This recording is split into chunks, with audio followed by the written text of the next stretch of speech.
衣服。那个我等一下可以出去蹦迪吗？随便你啊，关我屁事啊！水瓶座就是这样。哎，这太过分了哦！妈，那你现在恭喜你脱离单身狗。嗨，你出来点。请问总统票数第一名跟第二名差了多少票？等一下啦，哎，应该是，好，没关系。看看政治，听听时事，评论新闻就看今日。各位观众朋友，大家好啊！那每个礼拜又到了这个非常大家期待的我们这个节目啊。相信所有的观众朋友看我们这个节目的时候，一定都是抱持一种期待又怕受伤害的心情。受什么伤害我也不知道啦，反正一样嘛，大家都想看我们每个礼拜找了一些什么美女来跟我们聊一下，就是发生了什么时事或者什么值得大家热议的焦点吧。那怎么样？还想看我是不是？没有啦，好啦，让大家赶快来看看这礼拜的美女是谁，让我们一起来欢迎柔一，耶！嗨，我是柔一。来跟中间的镜头自我介绍一下。哦，跟这个镜头是不是？对。嗨，大家好，我是柔一。那我的职业呢是模特儿。那我我要说我的三围吗？不用，没关系，大家看得出来。来讲一些其他的。哦，真的吗？好，就是嗨，我是柔一，可以 OK， 吗？好，那没让我来引导师，你的星座是什么？我是狮子座，身高跟体重。 152、45，看不出来，你是高脸呢。是不是？我就说我是高脸，你有一个高脸的感觉。但是没有办法，我只有155啊。OK， 好，那你在做模特以前有没有做过什么其他职业？我是老师，老师哦。是老师。哇，你这样不好吧？为什么不好？那招生率估计是蛮高的哦。爸爸的眼球可能都在我身上啊，不是啊，好好讲话。你这样当老师，你教哪一个年纪区间的小朋友？我主带幼稚园跟国小。幼稚园或国小。对，幼稚园和国小。好 ，OK， 好，没有问题。那小朋友有没有问过你一些让你有点可能比较不是那个年纪会问的问题，你印象深刻的？印象深刻哦。一些的，来是你的胸部，没有，不是啊，就类似这种问题，对，就很尴尬。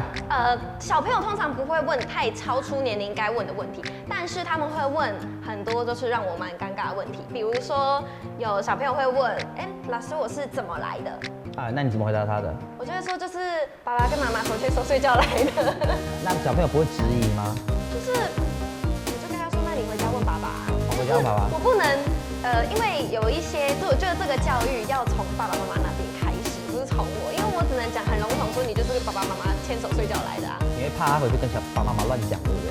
我跟你说，小朋友就是一个很容易乱讲话的生物。曲解你的意思，对不对？说弟弟，你是从爸爸的到妈妈的，从后胚胎之后成为一个卵，然后这样就怕误会嘛。小朋友是很容易很直接的，就是他们听到什么，他们就讲什么，所以基本上小朋友不会存在说谎的问题，就是他们听到什么，他们就会说什么，就是像比如说小朋友看电视，他会听到一些词，那我平常上班是不化妆的，有一天我就化了妆，然后到学校。然后呢，通常小朋友应该说：“老师你好漂亮”之类的，对不对？我们班有个小男生，他跟我说：“其实达安娜，你为什么今天画得很像鬼？”我超受伤的。现在太白是不是？不是，因为他平常没有看我化妆，但是小女生就会说：“啊，其实达安娜你眼睛亮亮的，这样很 shiny， 或者是你手很漂亮之类的。”小女生嘛，可是小男生就是会比较。觉得你比较特别一点。我跟你讲，小男生其实是皮啦，对不对？以前小时候男生喜欢女生都会喜欢捉弄他。对，小朋友其实都是这样表达自己的爱的。长大之后男生就不是这样玩的了，对不对？从小朋友都知道男人不坏，女人不爱。大男人就有一些臭乳宅还在这边装暖，对不对？你不要这样讲哦，待会臭乳宅就来了。剪掉，没有。好，那你讲到什么 ABC 的口音呢？因为就是我们学校是美国学校，然后我们平常在学校是禁讲中文。American school 嘛，对，有一点kind of 那种 English 的那种 quick out。对，就是因为我们是从生活美语开始，所以我们要习惯让小朋友就是讲英文。那他们在学英文的时候，多半是我们是2个老师带一个班，就一个外师一个中师。我负责解释小朋友听不懂的部分，那外师从平常他们的生活对话开始。我们上课是用全英文。哇 ，OK， 好，那 this 算了，我不会讲，算了，我不要玩什么全英文的，本集全英文，好，算了，放弃了，这个太为难他了，是太为难了。好，那你是第一次来我们节目上嘛，对不对对 ？OK， 好，那马上就要进入我们本周的这个第一个关键的环节了。好，没问题。小人的历史被跨下面。来快下来，好，看到这个转盘了吧？看到了。好，那其实每个礼拜都有这个转盘，这个转盘出现对你来说陌生，但对观众朋友来说是很熟悉的东西。大家都喜欢这个转盘吗？但还是得跟你解释一下。好，那这个转盘上面有6个类型。6个类型。还有什么政治、娱乐、生活什么的没有的。我们今天要讨论的议题。对，没有错。好的。看来你也是有点 sense 的，看得出来转到什么聊什么。好，没问题。OK 吗？好，那你先帮我往前看一下哈。那转这个的时候呢，你要记得这个指针是不能转的哈。好。我们曾经有很多女来宾因为转指针还有卡掉的，因为那个转不动的。好，请你转这个盘。好，没问题。转盘转大力一点。好，转大力一点。好，来，请你把手放上来。嘿，可以开始了。好。一起来看一下转到的是其他类型是不是 ？OK， 好，你是本节目第2个转到其他类型的人。真的吗？其他类型其实很轻松。好，来听听看。其他类型真的就比较轻松。先跟你分享第一个哈。好。这个台湾的女生跟樱花妹差在哪里？跟樱花妹差在哪里？对，没错。这个是网络上简单热搜的东西啦。那其实日本的这个樱花妹的长相跟台湾女生其实是很类似的。其实很像耶。对，因为我们台湾有受过日本的这个殖民统治。对，那前几年，前几年的，我年纪很小的那几年，也算受日本文化熏陶比较重。这几年韩国跟欧美，对。那以前啊，是日本的这个文化对我们的影响比较深。对。所以很多人就以为说台湾人跟日本人照理说应该是大同小异，可是其实呢，蛮多网友的哈，其实你知道，男性网友对于观察女性的入围程度都不是你能想象的。当然啦。对，他们不管是就到左边胸上面、下面数过来2公分1颗痣，他都看得出来。哇，下面数过来2公分。你不露脸，他都知道你在哪里出现过。哇，这个厉害。那个键盘侠的那个肉搜能力都不是开玩笑，真的是搜肉啊。我觉得我也可以学一下，我也蛮希望我可以这样搜就有了。OK， 那其实这个很多人还是说这个台湾的女生打扮比较随性。台湾女生跟日本人比起来多了一份随性啦，是这样说。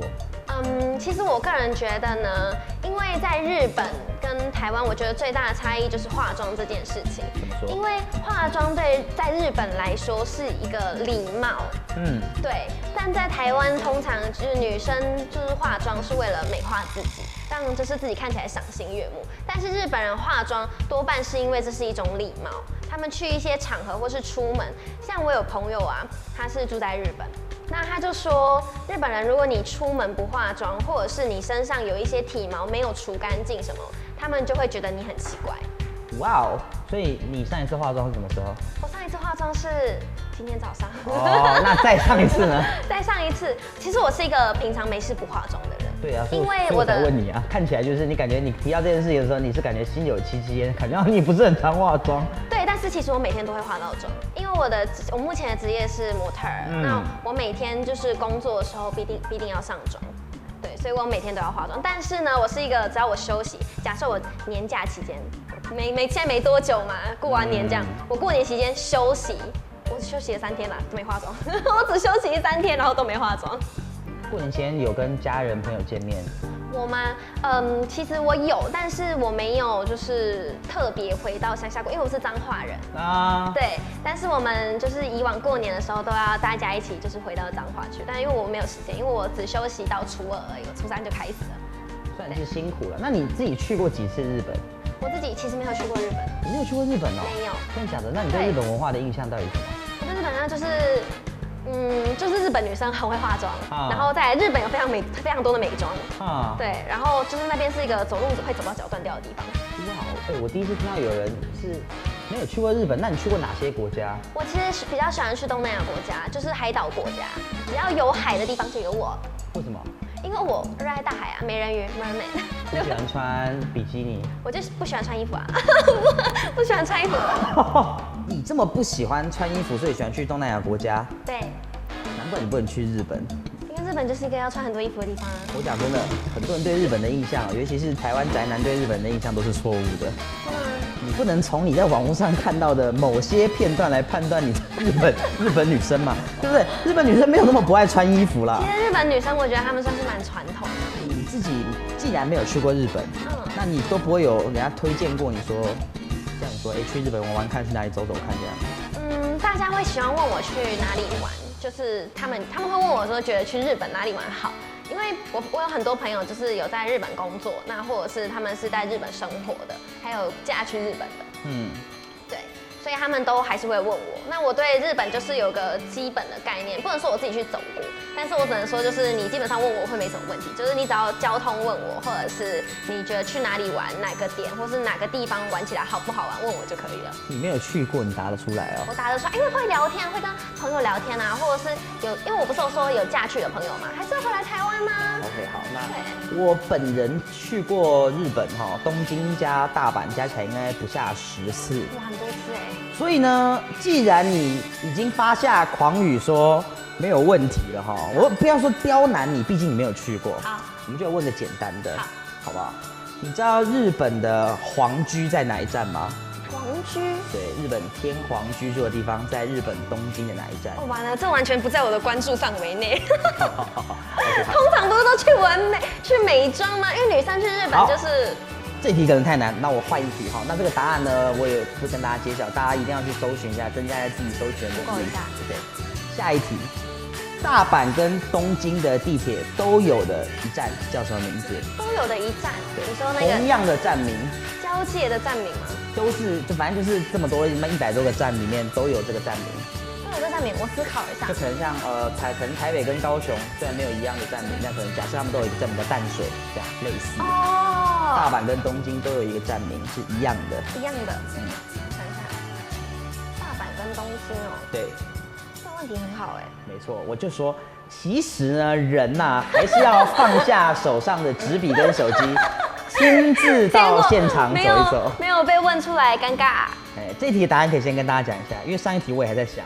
我以为你知道哎，太过分了。上一题我知道，好像反正就中间的某一站。它是好像的某一站。对，因为我想说你答不出来的话，我可以想一下，但我当时还是没想起来。但我可以确定的是，一样的那个叫做一样的站名的那站叫做日本桥，日文名叫日本橋。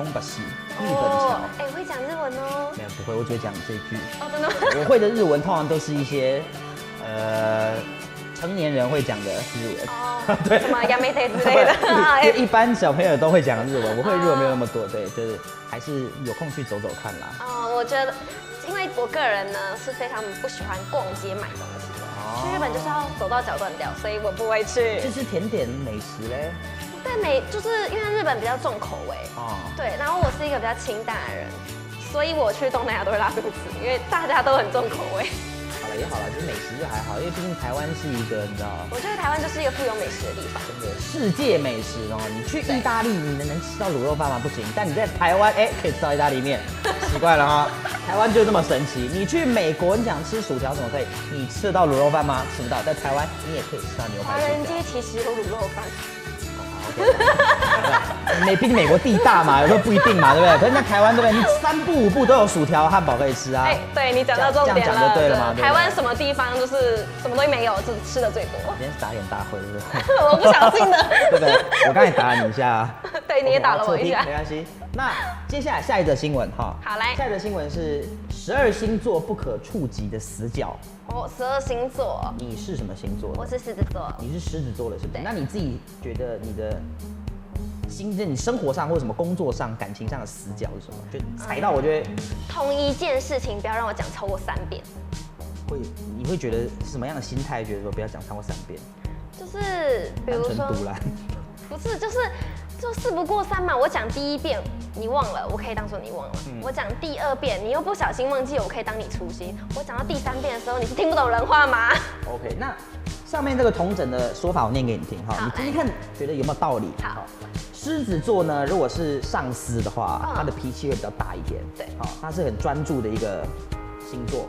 那他的下属可以无能，但是一定要他如果无能的话，就必须要坚守听上司的意见。对。那在狮子座的上司看起来就是说，这个下属无能不要紧啦，但如果不听从指挥跟管理，就是觉得他就这样觉得不好啦。对。所以狮子座的个人意见就是很强烈。如果你很有能力，他愿意尊重你；但如果你能力普通的话，他会希望你能够尽量照着他的意思走，因为他也是很愿意负责的星座。对，万一出了事情，你都没有照他的走，他连负责都会负得心不甘情不愿。对，所以你也是这种感觉就对了。我个人是就是，我觉得你什么都不会没关系。教了你学的没有很厉害也没有关系，但是如果你做事又不精，我讲话你又不听，那我就不想帮你。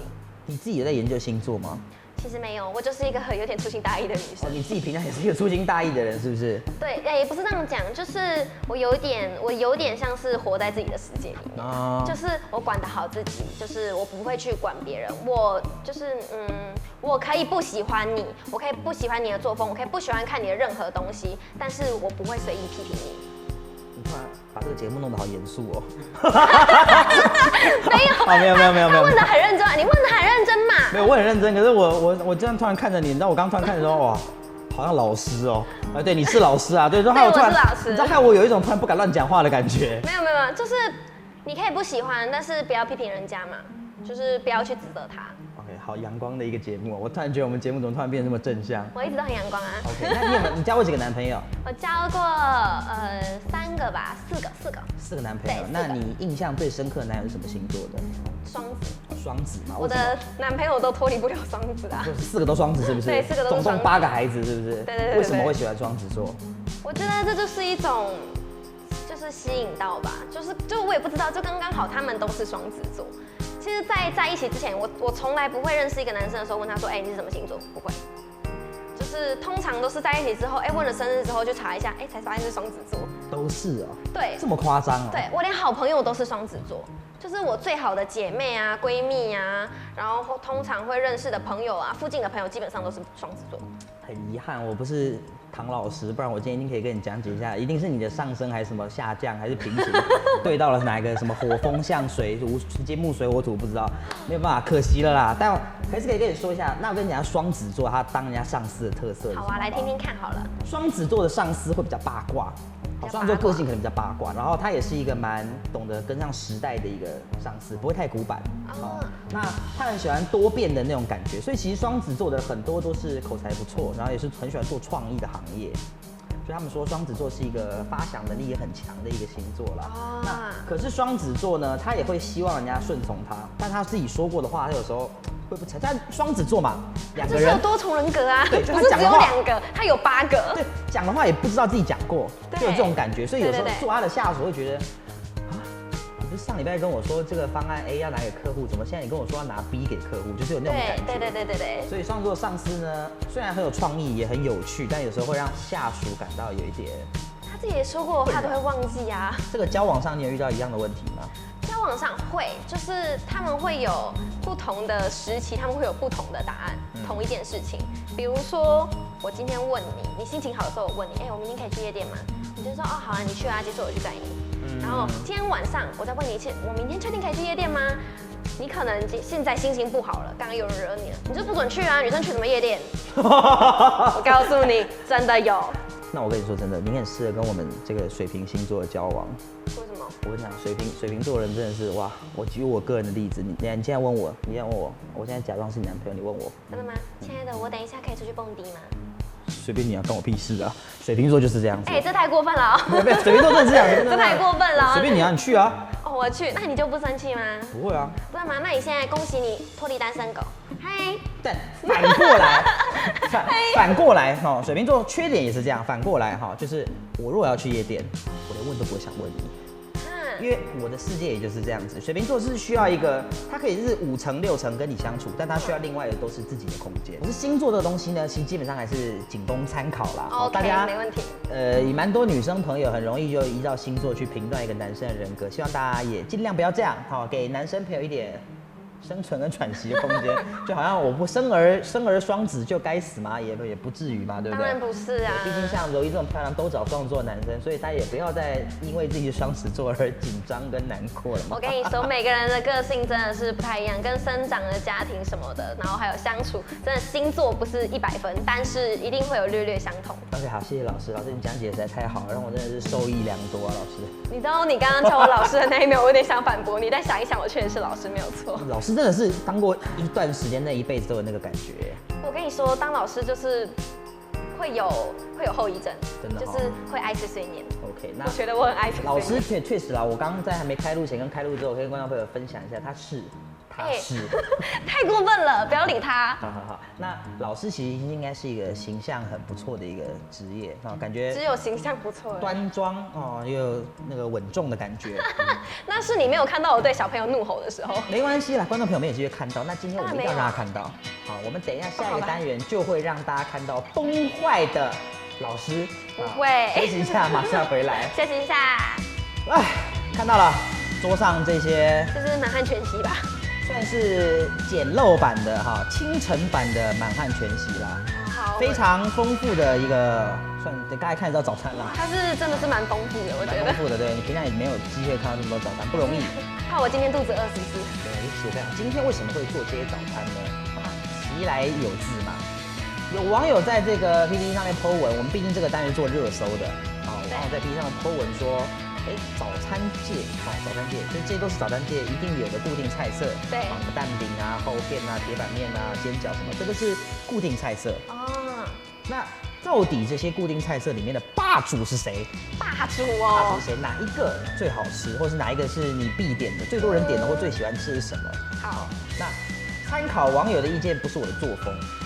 我一向不参考网友的说法，因为我觉得网友都是键盘侠。真的吗？那你要听我讲吗？过去我自己过去几集节目里面，都照网友做的那个品质都不好，我自己试结果都觉得他骗我。哦，那你自己觉得？我这里面什么？有蛋饼吗？当然有啊。Of course。在哪里？我看一下。等一下就会告诉你的，等一下就会告诉你。我平常呢，通常我会吃鲔鱼蛋吐司，或者是鲔鱼蛋饼。对，然后必点的就是煎饺跟热狗。必点就煎饺跟热狗。对，煎饺跟热狗，我就算没有吃就是吐司或蛋饼，我也会吃煎饺跟热狗。你这样吃算瘦不是？你怎么这么会吃？我怎么这么会吃？好问题，因为早餐嘛，怎么吃都不会胖。真的吗？真的，早餐你不要吃什么早餐麦当劳什么的之类的，就基本这种小早餐啊，其实不会就是有太多的热量。不吃早餐反而容易胖，是不是？对，不吃早餐反而很容易胖，真的，不吃早餐会胖，所以一定要吃早餐。对，看一下我就知道，你猜猜看我们在吃早餐，真的没有。我跟你讲，而且女生不吃早餐，重要的地方不会长，记得重要的地方不会长。蛮有公信力的哦。跟你讲，这是真的，这是真的。参考一下，算蛮有公信力的。好 ，OK， 好，那今天我们这个游戏进行的规则呢，其实我跟你讲真的，以前我都负责宣读规则，我觉得不公平。看起来好像就是我一副已经套好下来那个女来宾的样子。看起来就是啊，张头鼠目啊，好，没有。所以我们这上个礼拜过年特辑的时候，我们有跟大家介绍一下我们节目的这个攻读生小帮手啊。那今天也就特别让他来替我们宣读一下规则。好。那可惜他今天可能不会露脸，如果观众朋友期待的话，可以留言想看到他，我再把他的 IG 来上面。我跟你说，小帮手其实超漂亮。OK， 好，来小帮手帮我们宣读一下今天游戏规则是什么。桌上共有5种饮料，然后2套一模一样的早餐。那等一下呢，一人先选1种饮料，其余的饮料放旁边。等一下会有10个问题，1题1分，抢答制。先吃完手上的食物即刻举手抢答，2人均回答错直接公布答案。然后饮料呢由右至左分别是奶茶、红茶、薏仁浆、豆浆跟柳橙汁。奶茶、红茶、薏仁浆、豆浆、柳橙汁。来，所以先选一人先拿1杯嘛，拿来当配的。你先选 Lady First。我先选哦。先后。天啊，这好难选哦。跟 ABC 讲话就有个莫名的那种 feeling。我决定了，选奶茶。哦 ，OK， 好，那不知道这集能不能录到15分钟以后，还是你会去捞赛？我告诉你，这是瘦身用的，你知道吗？瘦身用的必喝奶茶嘛。好，那我就安全柳橙汁解腻。好，柳橙汁有时候很雷耶。不管啦，硬要说会被雷这样。来，吸管先。好，我们这个等一下第1题是先吃什么？第1题先吃简单一点好了，先吃热狗。热狗是不是？热狗在哪里？我看到热狗，2条热狗是不是？对，2条。好，来，转身体来，你要用筷子吧？不用。好，不用。怎么装嘛？这个用筷子是要怎么吃啦？好了，反正刚刚小帮手也说了，就是他会先讲题目嘛，讲完之后我们就吞。OK， 好。吞完之后就咪，喔，然后他会说谁先谁快。好，然后我们就回答。好。OK， 好，可以开始。第1题。2020总统是谁当选？请抢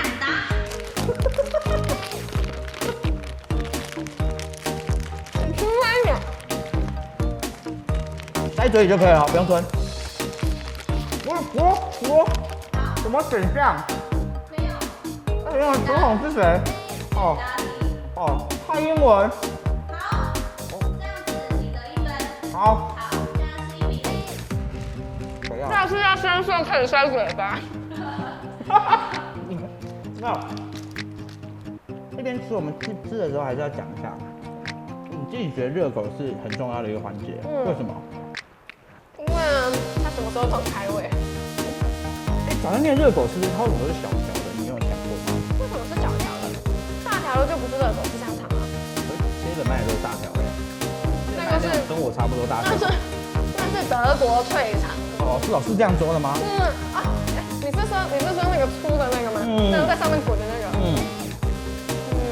你不知道？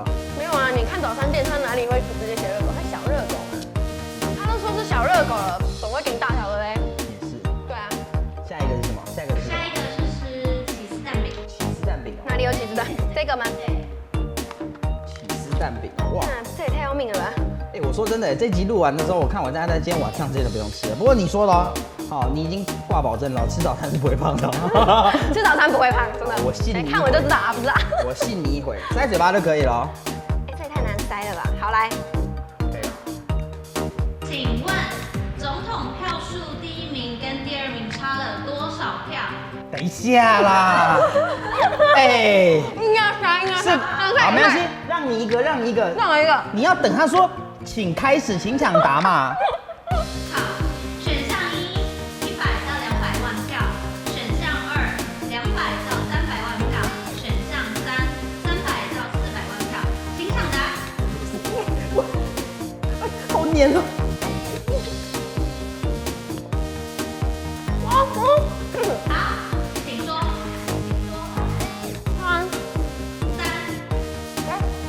3是什么？要再念一次吗？你给我3就好。 3是300到400万票。好，确定哦。恭喜答对。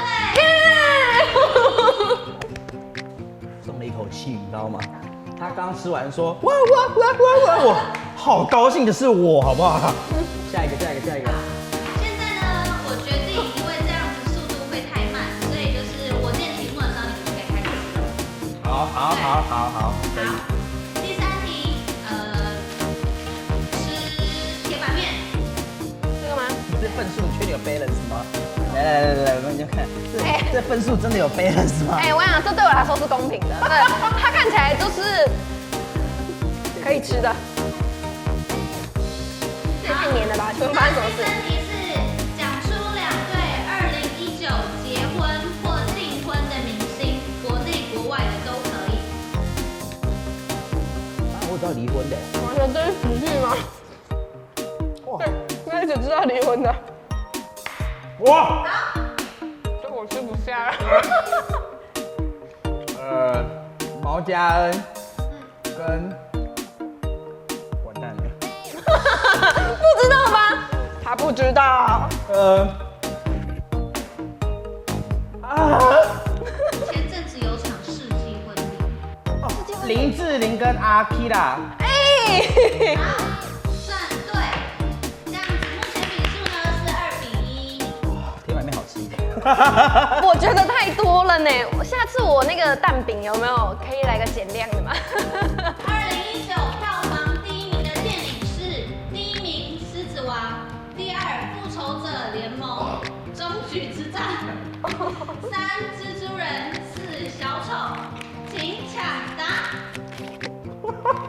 这是3题哦，这是几题？这样是第4题。这应该找男的来录这个，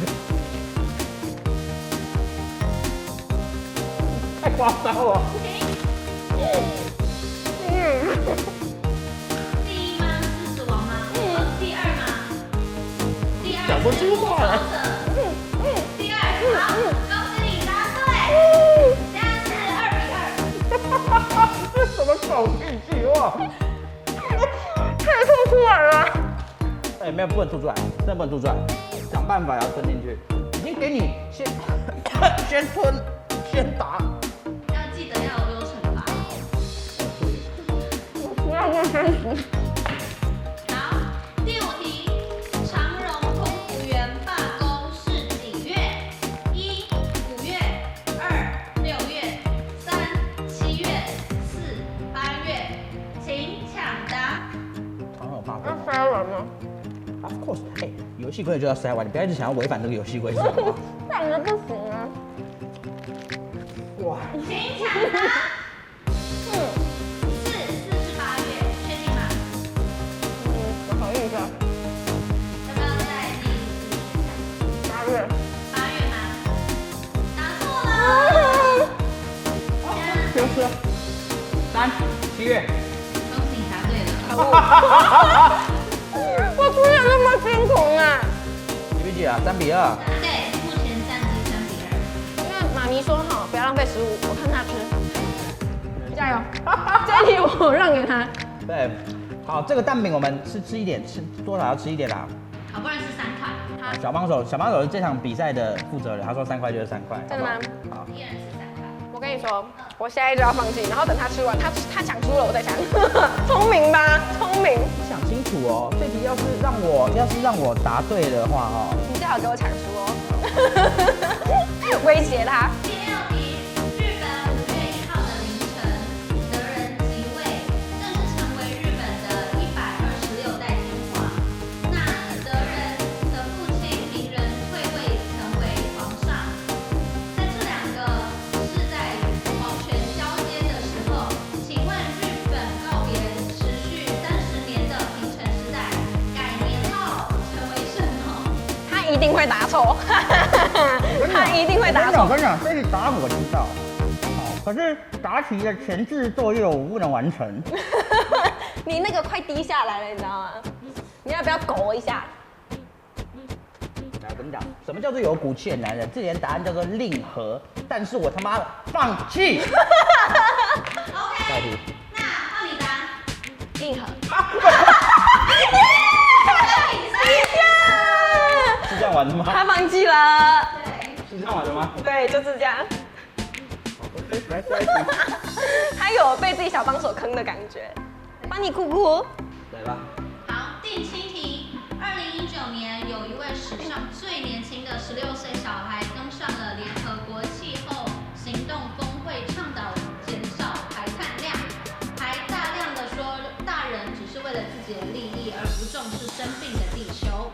整场演讲呢，他说了20次以上的 How dare you， 讽刺大家的不重视。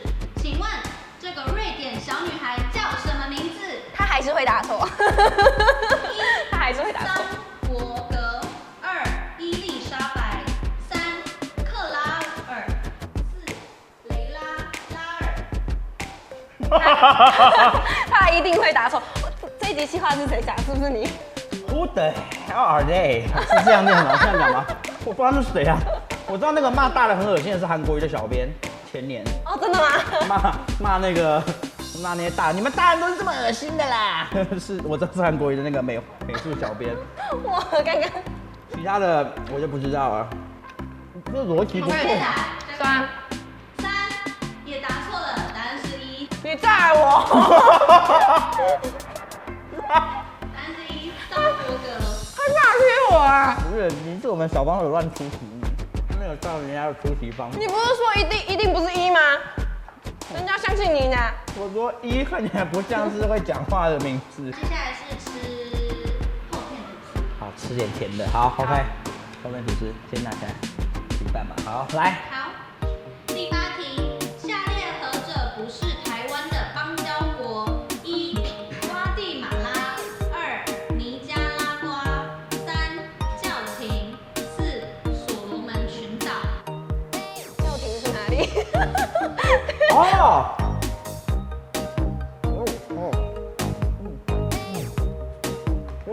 请抢答。所罗门群岛。对，答对了。我跟你讲，所罗门群岛，才刚断交，其他的都是邦交国。因为主观很黑。其实我不知道哪些是我邦交国，但我确定所罗门不是。它是前阵子才刚断交的一个国家，去这个年新闻量蛮大的。所以现在我得分了吧？对，目前战绩是4-3，好，领先1分。好，第9题 ，Google 台湾11日公布2019的台湾搜寻排行榜，何者是第1名？1.